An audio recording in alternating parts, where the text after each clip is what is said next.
오늘의 말씀의 제목은 재난을 통해서 우리가 깨달아야 할 것들, 이라는 제목으로 당분간 몇 주간 말씀을 나누기를 원합니다. 각종 재난이 발생하고 세상이 매우 으스스해지면은 이 지나친 종말론이 막 대두하기 시작합니다. 그래서 넘치는 자연재해 기록들을 쭉 뽑아가지고 얼마나 지진이 많이 일어났느냐, 얼마나 많은 재난들이 일어나느냐, 이런 허리케인이나 쓰나미 이런 것을 쭉 들어가가지고, 여러분 성경에서 종말이 되면은 이런 일이 많이 일어난다고 하지 않았습니까? 그래서 이와 같이 지금 많은 재난이 일어나고 우리 이 세상의 종말이 매우 가까웠습니다 라고 말하는 사람들이 많습니다. 특별히 이단 성향이 좀 강한 사람들이나 이단들이 이런 것을 매우 집중적으로 말하면서 사람들에게 두려운 마음을 주어서 그들의 마음을 통제하려고 하는 경향이 없잖아 있습니다. 여러분, 그런 메시지를 들으면 어떻습니까? 재난에 대한, 종말에 대한 어떤 임박함을 느끼고 위기의식이 매우 고조되어집니다. 그리고 그런 것에 계속해서 빠져들게 되어지는 것이죠. 그래서 그것은 너무 지나치게 어떤 특별한 사건을 보고, 어떤 재난적인 그런 사건을 보고 종말이 가까웠다고 너무 지나치게 부추기는 것은 그렇게 성경적인 모습이 아닙니다. 여러분, 그렇다고 해서 이 종말의 사건을 무시하자는 이야기는 절대로 아닙니다. 성경은 분명히 우리에게 이 세상에는 반드시 종말이 오게 되고, 종말이 오기 전에, 우리 주님의 재림이 있기 전에 이런 수많은 재난들이 있을 것이라고 성경은 우리에게 분명히 말씀해 주기 때문입니다. 제가 수차례 말씀드리지만은 이 세상에 대대적인 세계 종말이 오든지 말든지, 내 생애에 그 종말이 오든지 말든지 우리는 반드시 종말의 시간을 맞이하게 됩니다. 세계의 종말은 어느 날 이 세상이 마지막에 오게 되지만은 우리 개인의 종말은 반드시 우리가 겪게 되거든요. 우리 세대에 겪게 되어 있습니다. 그렇기 때문에 종말의 사건에 대해서 우리는 지나치게 우리 마음이 동요되어서는 안 될 것이고, 하지만은 항상 오늘 내가 살아가고 있는 이 삶이 어떤 종말의 시대를 살아가고 있구나, 나는 지금 종말의 세대에 살고 있다고 하는 이 경각심을 가지고 살아야 하는 것입니다. 자, 우리는 이런 때 이 종말이 매우 가까웠느냐, 이것이 종말의 어떤 사인이냐, 그런 것을 가지고 논쟁할 것이 아니라 오히려 우리는 믿음으로 담대하게 살아야 됩니다. 덤덤하게 살아야 됩니다.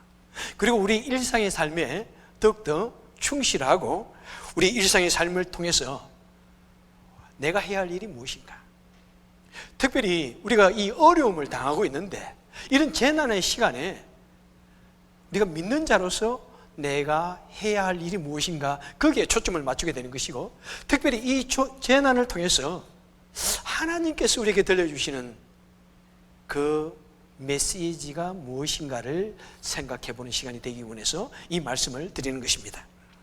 자, 오늘 본문에 보니까 우리 예수님께서는 이 세대를 무엇으로 비유할 거라고 말씀하시면서 예수님께서 살아가고 있는 그 세대 사람들의 모습을 이야기하면서 우리가 어떻게 살아야 되는지를 우리에게 말씀해 주고 있습니다. 특별히 누구의 모습을 가지고 비유를 하고 있습니까? 시장터에서 놀고 있는 아이들의 모습, 그 아이들의 모습을 보면서 주님께서는 우리가 그 시대를 살아가고 있는 사람들의 마음이 어떠한지를 말해주고 있습니다.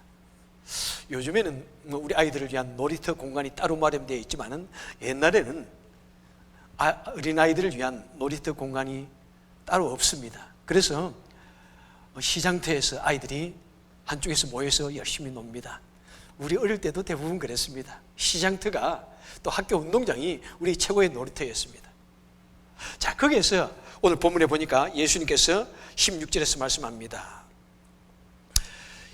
아이들이 놀고 있는데 가로되 그 중에 어떤 아이가 제 동물을 불러 가로되 우리가 너희를 향하여 피리를 부르도 너희가 춤추지 않고 우리가 애곡하여도 너희가 가슴을 치지 아니하는구나, 이렇게 말씀합니다.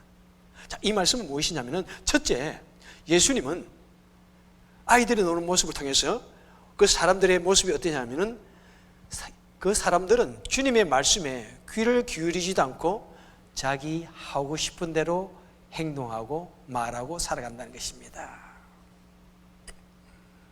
그 시대 사람들의 특징이, 특별히 그 시대 사람들은 누구냐면은 종교 지도자들을 빗대어 사는 말씀입니다. 바리새인과 서기관과 제사장의 무리들과 수많은 유대 종교 지도자들, 그들은 예수님의 말씀에 전혀 귀를 기울이지 않았고 자신의 생각대로, 자신의 마음대로 그들은 살아가기를 원했습니다.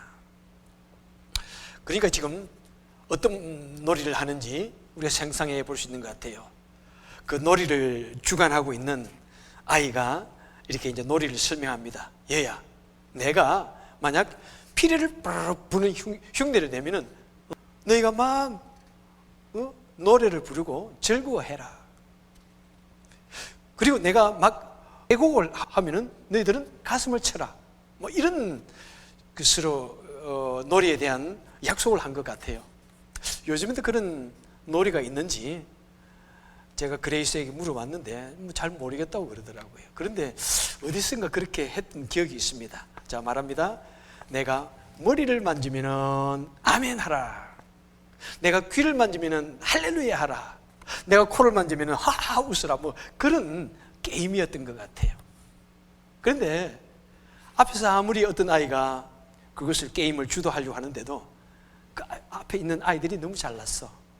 그냥 말하는데도 듣지도 않고 그냥 자기 마음대로 행동합니다. 그리고 그것도 귀담아 듣지 않고 그 게임에 충실하지 않는 그런 모습들, 웃고 떠들고 방관하고, 아 그거 재미없어, 이렇게 하자, 아 저렇게 하자. 다행히 우리 교회는 그런 분들이 뭐 없었습니다. 그죠? 우리가 뭐 게임할 때 아도 여러분들이 잘 따라 주셨지만은, 그런데 안타깝게도 교회 밖에서 실제로 여러분 그런 게임을 주도해 본 적 있습니까? 친구들끼리? 아 그러면 대부분에 뭐 여러 가지 아이디어가 많아요. 아 그거 재미없어, 그거 하지 말고, 이렇게 뭐 그렇게 하듯이 지금 그런 것을 보고 예수님께서 말씀하고 있는 것입니다. 주님께서는 이 말씀을 하시면서 상당히 종말론적인 차원에서 지금 말씀을 하고 있습니다. 그 사람들의 모습을 통해서 어떤 종말론적인 그런 의미를 던져주고 있는 것을 보게 됩니다. 자, 바울도 이 종말론적인 그런 시대에 대해서 여러 가지를 말씀해 주고 있는데요. 디모데후서 4장 3절에 보니까 이렇게 말씀합니다. 때가 이르리니 사람이 바른 교훈을 받지 아니하며 귀가 가려서 자기의 사욕을 쫓을 스승을 많이 두고 또 그 귀를 진리에서 돌이켜 허탄한 이야기를 쫓느니라, 이렇게 말씀하고 있습니다. 자, 바울은 특별히 이 종말의 때 사람들의 모습이 어떠하냐면은 사람들이 바른 교훈을 듣기를 싫어한다는 것입니다. 그 다음에 귀가 가려워서, 귀가 가려워가지고 사욕을 쫓아간다고 이야기하고 있습니다. 욕심을 쫓아간다고 이야기하고 있습니다. 특별히 이 귀가 가렵다는 말을 주석에서 보았더니 사람들이 바른 일을 행하는 데는 듣지 않냐고 어떤 유혹이나 욕심에는 귀를 번쩍 떠가지고 달려간다는 것입니다. 그죠? 사람들이 그냥 말에는 잘 귀를 안 기울여요. 그런데 어떤 매우 내 욕심과 유혹을 채워줄 그런 일이 있으면 귀를 번쩍 들고 귀를 기울입니다. 제가 언젠가 들었던 그런 간증 중에 하나인데요. 어떤 가정이 남편이 아마 바람이 났던 것 같아요. 그래서 이제 가정에 있는 아내와 자녀들 버리고 새로 만난 그 여인을 향해 가려고 합니다. 그러니까 그 아내와 아이들이 여보 안 돼, 가면 안 돼, 막 붙들고 늘어집니다. 아이들이 그 아버지의 다리를 붙들고 아빠 가면 안 돼, 가면 안 돼. 그런데도 그 나쁜 남편이 가족을 팽개치고 불이 나게 도망을 가고 있는 그 모습, 바로 그것이 귀가 가려워가지고 뭔가 자기에게 유익을 주고 자기의 욕심을, 욕망을 채울 수 있다면 그것을 향하여 불이 나게 달려가고 있는 그것을 지금 표현해 주고 있습니다. 우리가 뭐 이렇게 해 주십시오, 저렇게 하십시오, 그런 말에는 귀를 기울이지 않지만은 어디에서 뭘 공짜로 준다더라 그러면은 그냥 사람들이 우 모여듭니다. 어떻게 아는지. 세 번째는 뭐냐면은 진리에서 돌이켜 허탄한 이야기를 쫓는다고 말씀하고 있습니다. 그러니까 이 참된 진리를 무시합니다. 현 시대는 참된 진리를 무시하고 자신이 듣기 좋아하는 말에만 귀를 기울이고 그곳에 모여드는 그런 모습들을 보게 됩니다. 여러분, 이 세상 사람들은, 특별히 이 시대의 사람들은 그 어느 때보다도 하나님의 진리를 무시합니다. 하나님의 진리를 엄청 무시합니다. 그리고 매우 허탄한 그런 말에 귀를 기울이고, 그 다음에 누가 뭐라고 말하든 무엇이 절대적인 진리이든 그것 중요하지 않냐고 자신의 고집대로, 생각대로 살아갑니다. 자, 14세기가 되어서 이탈리아를 중심으로 르네상스, 곧 휴머니즘, 문의 부흥이 일어나게 됩니다. 이것은 고전을 열심히 연구해가지고 우리 인간 본연의 정신을 되살리자, 그러면서 문학을, 고전을 공부하고 문학을 발전시키고 예술 전반에 아주 대단한 그런 격변을 불러왔습니다. 그것이 점차적으로 우리 인간의 이성을 매우 존중하게 되어졌고, 우리 인간의 그 생각이나 논리들을 매우 중요하게 생각하게 되었습니다. 그리고 그 영향이 이제 현대까지 쭉 오면서 현대에 와서는 우리 인간의 이성을 무엇보다도 높입니다. 우리 사람의 이성으로서 이해할 수 없고 인정할 수 없는 것은 그냥 신화로 덮어버립니다. 그리고 무지의 소산이라고 그냥 무시해버립니다. 여러분, 우리 사람들이 많은 것을 알고 또 프루브, 이렇게 확인해 볼 수 있지만은 이 세상에 수많은 초월적인 사건들이 얼마나 많은지요. 특별히 우리 기독교는 영적인 세계의 사건입니다. 그런데 내 이성으로서 그것을 이해할 수 없기 때문에 우리 기독교의 여러 가지 초월적인 존재, 초월적인 능력, 이런 것을 매우 무시해버립니다. 그것은 내가 확인할 수 없기 때문에 인정할 수 없어, 무시해버립니다. 그리고 우리 현대인의 지식의 수준은 정말 높을 대로 높아져 있습니다. 너무나 높습니다. 너무 높아져 가지고 하나님보다도 더 높은 위치에 가려고 하고 있습니다. 그래서 성경을 믿는 사람들을 무식하다고 폄하합니다. 성경을 신화라고 비판합니다. 성경의 수많은 진리를 농담으로 치부해 버립니다.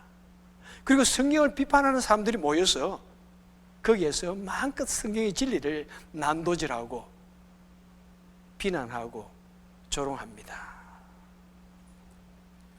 이것이 현대인의 모습입니다. 바로 그 모습은 예수님께서 보았던 그 시장터에서 놀고 있던 그 아이들의 모습, 그 아이들은 어른들에게 배운 것을 그대로 행동하고 있을지도 모르는 것입니다. 여러분, 우리는 시장터에서 놀고 있는 그 아이들이 아닙니다. 우리는 하나님의 말씀을 믿고 쫓아가는 성도입니다. 이 세상의 모든 사람들이 성경의 진리를 허탄한 진리라고 비난해도 우리는 그 성경을 생명처럼 붙들고 살아가는 성도들입니다. 그래서 우리는 성경 말씀이 가라는 곳까지 가고 서라는 곳에서 서야 합니다. 성경 말씀이 하라는 것은 하고 하지 말라는 것은 하지 않아야 되는 것이 우리 성도의 삶입니다. 우리 같이 한번 따라 할까요? 성경 말씀이 가라는 곳까지 가고 서라는 곳에는 서자. 성경 말씀이 하라는 것은 하고 하지 말라는 것은 하지 말자. 성경 말씀이 말해주는 것은 알고 말해주지 않는 것은 모른다고 하라. 여러분, 이것이 성경 말씀을 받아들이는 우리 진리의 개혁주의 교회의 특성입니다. 때로는 성경에서 말하지 않는 것도 자신이 하나님의 계시를 받았다고 하면서 귀신론에 대해서 또 지구의 종말에 대해서 내가 하나님의 음성을 들었다 그러면서 지금 하나님이 올 때가 가까웠다, 그런 이야기들이 얼마나 많은지요. 근대사에 있었던 이단들의 대부분이 주님이 오신다 그러면서 광야에 들어가서 자기들끼리 있다가 주님이 안 오신다 그러면서 또다시 기다리고 그러다가 하나의 이단의 종파들이 얼마나 많이 생겨났는지 여러분 아시지 않습니까? 그래서 우리는 성경 말씀이 말하는 것까지 열심히 공부해서 배우고, 그 다음에 성경 말씀이 말하지 않는 것은 우리는 그냥 모른다고 하면서 그 성경 말씀을 믿는 것이 우리 성도들이 가져야 할 자세입니다. 종말의 때에는 이렇게 사람들이 성경의 진리를 대대적으로 배교하고 예수 그리스도를 부정하고 온갖 비방과 망령된 소리로 우리 기독교의 진리를 무너뜨리고 교회를 위태롭게 하고 있는 것입니다. 그래서 우리는 이 재난의 시기에 우리는 정신을 바짝 차려야 됩니다. 그리고 무엇보다도 이 성경 말씀에 청종을 해야 됩니다. 초점을 맞춰야 됩니다. 그리고 성경 말씀을 들을 뿐만 아니라 그 말씀대로 순종하고 실천해야 됩니다. 여러분, 그것뿐만 아니라 우리는 그 시장통의 어린 아이들처럼 살지 않냐고, 특별히 우리 교회 믿음의 공동체에 개임을 주도하는 그런 사람들의 말을 들을 수 있는 그런 훈련도 해야 할 것입니다. 우리를 섬기고 또 우리를 보호해주고 돌봐주고 있는 그 목자의 말이라든지, 그 다음에 교회 사역을 인도하는 지도자들, 또 저도 부족한 종이지만은 이 목사의 말이 만약 진리를 거스르는 것이 아니라면은 여러분, 우리는 같이 교회의 유익과 발전을 위해서 우리 각 개인의 여러 가지 생각들은 좀 접어두고 그 말씀대로 좀 순종해야 할 것입니다. 그래서 오늘 새벽에도 많은 분들이 댓글을 달아달라는 부탁을 듣고 댓글을 많이 올리는 것을 보고 참 감사하게 생각합니다. 여러분, 서로의 유익을 위해서, 공동체의 유익을 위해서, 우리 믿음의 발전을 위해서 어떤 것을 제시할 때 누구보다도 좀 앞장서서 이런 일을 같이 따라주시면 좋겠습니다. 앞으로 성경 공부를 합니다. 사인업 해주세요. 그러면은 누구보다도 빨리. 앞으로 성경 퀴즈 대회를 합니다. 빨리 사인업 해주세요. 그러면은 누구보다도 빨리. 우리 주일날 친교를 위해서 좀 사인업 해주세요. 그러면은 누구보다도 빨리. 그냥 몇 번을 말하고 마지막에 깨워하는 것이 아니라 누구보다도 빨리 하는 것이 바로 시장통에서 노는 아이들의 그 모습과 다르게 살아가고 있는 믿음의 사람의 모습인 것을 여러분 꼭 기억해 주시기 바랍니다. 자, 두 번째 생각할 구절은 18절부터 나오고 있습니다. 보니까 세례 요한은 와서 먹지도 않고 마시지도 아니하며 저희가 말하기를 귀신이 들렸다 하더니, 그 다음에 인자는 곧 예수님은 와서 먹고 마시며 말하기를 보라, 제가 먹기를 탐하고 포도주를 즐기는 사람이요 세리와 죄인의 친구로구나 하면서 비난하고 따르지 않았다는 것입니다. 그러니까 그 시대 사람들의 특징 두 번째는 뭐냐면은, 사람들은 아무도 인정하지 않는다. 다른 사람을 인정하지 아니하고, 심지어는 주님도 인정하지 아니하고 오직 자신만을 높이고 자신의 생각만을 드러낸다는 것입니다. 세례 요한은 어떤 사람입니까? 세례 요한은 광야에 살면서 메뚜기를 먹고 살았습니다. 그리고 약대 트롯을 입고 살았습니다. 보면은 딱 보면은 마치 미치광이 같은 그런 모습이라고 볼 수는 있겠죠. 하지만 그는 하나님께서 세우신 선지자입니다. 그런데 그 당시 유대 지도자들은 그 세례 요한을 보면서 제가 귀신 들렸다, 제가 미쳤다, 그러면서 세례 요한을 배척했습니다. 그리고 그 이후에 예수님이 오시니까 그들은, 그래, 예수는 먹는 것도 즐기고 포도주도 탐한다, 그러면서 또 예수님을 배척합니다. 아마 예수님께서 500여의 그런 기적들, 하나님의 말씀을 듣기 위해서 광야에 몰려 나온 그 무리들을 위해서 5병이어 5개의 빵과 물고기 2마리로서 5,000명을 먹이신 그런 사건들을 아마 뭔가 그저 꼬투리를 잡기 위한 그런 모습입니다. 그리고 가나 혼인잔치에서 물을 포도주로 만드신 그런 사건들을, 그런 것을 악의적으로 오도하기 위해서 그들이 그런 말을 한 것 같습니다. 그래서 그 당시 사람들은 너무나 자신이 훌륭하고 똑똑하다고 생각하니까 이 사람은 이래서 안 돼, 저 사람은 저래서 안 돼, 그러면서 결국에는 주님을 메시아로 인정하지 않고 십자가에 못 박게 됩니다. 그러면서 항상 자신들은 최고 내가 의롭다고 생각합니다. 그래서 어떤 일을 사람들에게 항상 자신의 의로움을, 경건함을 막 보여주기 위해서, 드러내기 위해서 매우 애를 씁니다.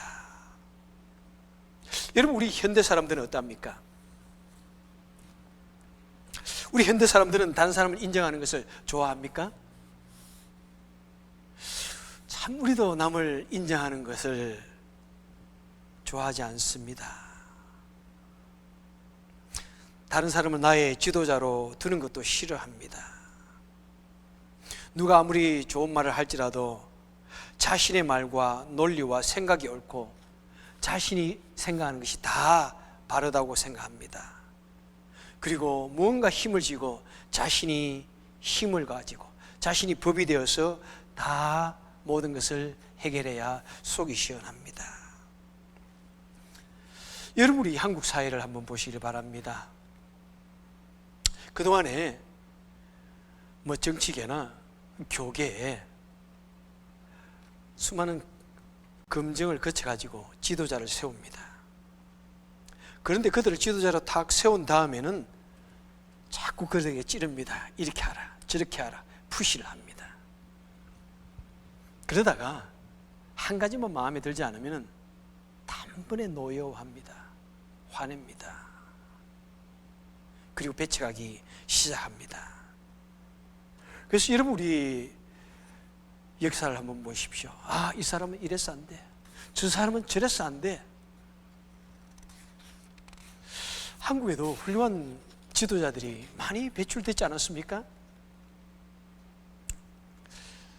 여러분, 어떤 지도자이든 100% 사람들의 지지를 받을 수는 없습니다. 하지만 언제 조금 내 마음에 들지 않는다고 물러가라, 물러가라. 언제 이런 다툼이 없어질까요? 여러분, 모든 것이 다 내 마음에, 내 생각과 부합할 수는 없습니다. 하지만 언제 우리가 너무나 쉽게 남을 왜곡하고 고의적으로 오해하는 그런 버릇들이 없어질까? 과연 우리 주님이 오시기 전까지 이런 것이 조금이라도 개선될까? 저는 심히 걱정됩니다. 어떤 목사의 설교집에 보니까 이런 내용이 있는 것을 보았습니다. 아마 어떤 사람을 보고 지금 나름대로 판단하는 것을 말하겠죠. 어떤 사람은 너무 젊어서 싫어. 경험이 없기 때문에 싫어. 그런데 저 사람은 너무 나이가 들어서 고리타분해서 싫어. 저 사람은 너무 잘생겨가지고 플레이보이 같아. 신뢰가 가지 않아. 저 사람은 그런데 너무나 못생겼어. 얼굴은 마음의 거울이라고 하는데 마음도 못 났을 거야. 이렇게 하면서 싫어한다고 합니다. 어떤 사람은 학위가 많고 높으면은 저 사람은 너무 지식적으로 하기 때문에 드라이해. 그래서 싫어. 그런데 어떤 사람은 학위가 없고 그냥 평균 수준을 가지고 있으면은 저 사람은 배운 것이 없어. 그래서 받아먹을 것이 없어. 이렇게 하면서 배척을 한다고 합니다. 또 어떤 사람은 어떻게 합니까? 목사가 웬만한 집에 살면은, 그렇게 좋은 집도 아닙니다. 웬만한 집에 살면은 목사가 저런 좋은 집에 사느냐고 그러면서 배척을 하고, 또 목사가 집도 없이 험하게 살고 있으면은 목사가 그동안에 뭐 해가지고 집도 하나 없고 그렇게 축복을 받지 못한 사람이 누구를 축복하느냐 그러면서 또 배척한다고 합니다.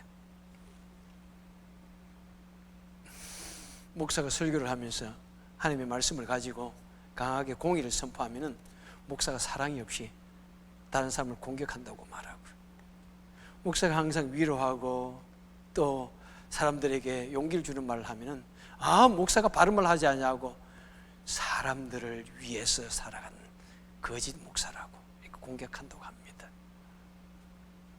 물론 그 외에도 여러 가지 말이 있는데요, 저도 목회를 하면서 사실은 그런 종류의 말도 종종 들은 그런 기억이 있습니다.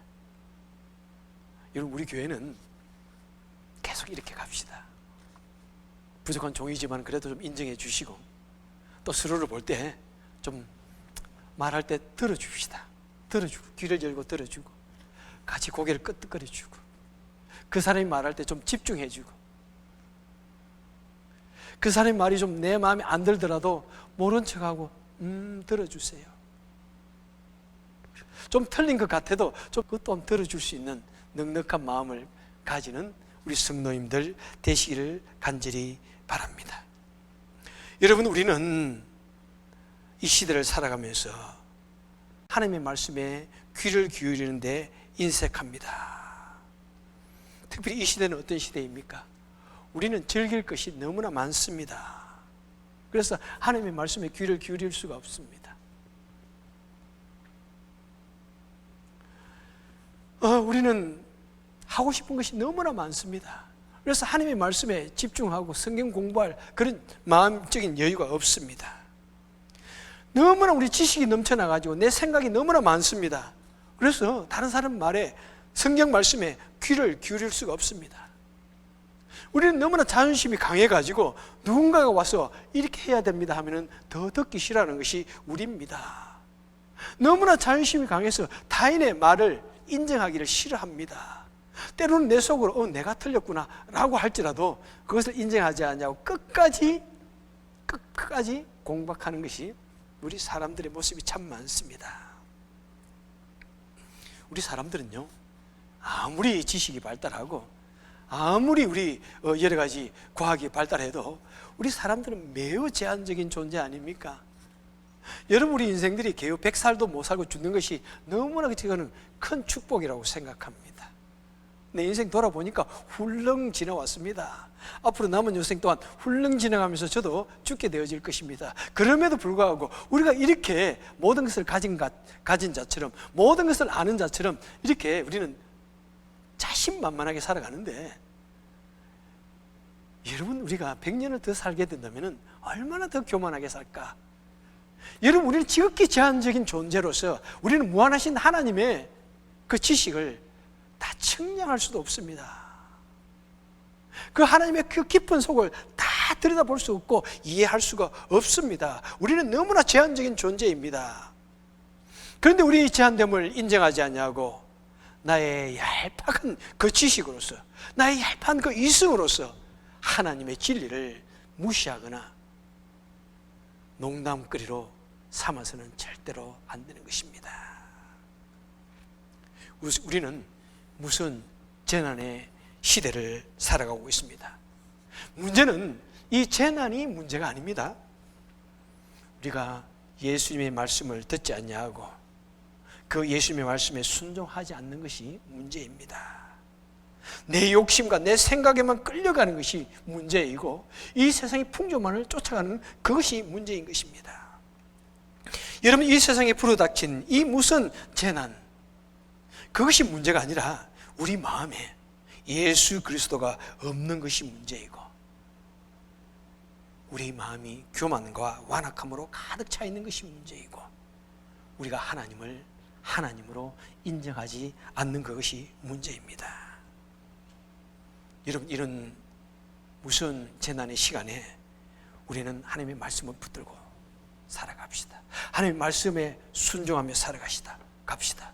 그리고 우리의 주인 되신 그 예수 그리스도께 내 자신을 굴복시키고 그 예수님께 내 자신을 접붙여서 살아가는, 그래서 이 무슨 재난을 이겨나가는 저와 여러분 되시기를 주님의 이름으로 간절히 축원해 드립니다.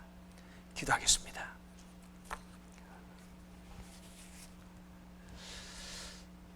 사랑이 많으신 하나님 아버지, 이 말씀은 수천 년 전에 놀던 그 어린 아이들의 그 게임이 아닙니다. 자기 마음대로 떠들며 무시하고 주장하던 그 아이들의 모습이 아닙니다. 온 시대를 살아가고 있는 우리의 모습인 것을 고백합니다. 우리 속에는, 우리 마음에는 너무나 잘난 것이 많습니다. 우리 마음에는 너무나 즐기는 것이 많습니다. 우리 마음에는 너무나 옳다고 생각하는 것이 많이 있습니다. 내 마음은 항상 내가 주인이 되어 있고 내 마음은 항상 내가 원하는 것을 쫓아갑니다. 오 하나님 아버지, 우리가 이런 모습으로서는 우리가 우리의 삶을 통해서 하나님의 영광을 드러낼 수 없고 하나님의 그 진리대로 살 수가 없습니다. 이 무슨 재난을 이겨낼 수가 없습니다. 오 하나님, 간절히 바라고 소원하옵노니 내 속에 있는 그 어린아이 모습을 버리게 하시고 내 속에 있는 악한 모습을 다 지우게 하여 주셔서 진정 주님의 말씀을 순종하고 주님을 따르는 우리가 되게 하여 주옵소서. 그래서 이 무슨 재난도 잘 이겨내게 하여 주옵소서. 예수님의 이름으로 간절히 기도합나이다. 아멘.